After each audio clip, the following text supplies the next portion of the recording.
Somehow, I don't actually have any homework tonight, so I thought I'd give you another video by doing my review of Ant-Man, which I saw a couple weeks ago. Overall, it was a great movie, especially since I was having a really hectic, busy week when I saw it.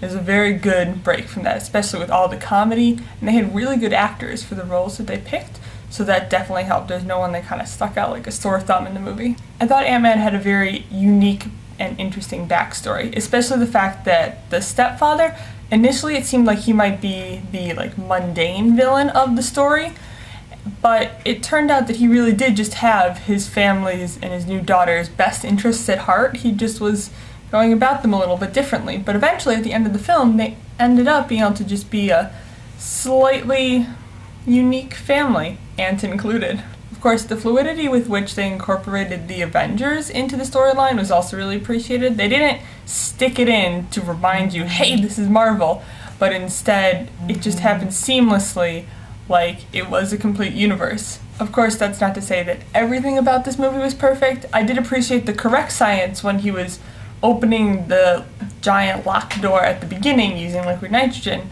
but some of the science after that got a bit weird. Like, quantum physics does not work like that.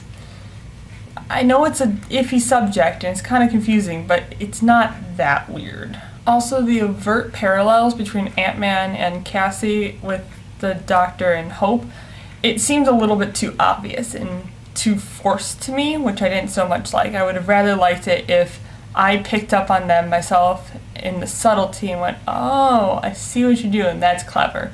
But they very much threw them in your face. I also didn't really like how he ended up kissing Hope at the end. It kind of just seemed like a cheap joke, especially because he's married and he clearly cares about his wife very much and it wasn't going to go anywhere. And lastly, I would have actually liked to see more application of Paul's actual skills. He said he was a mechanical engineer.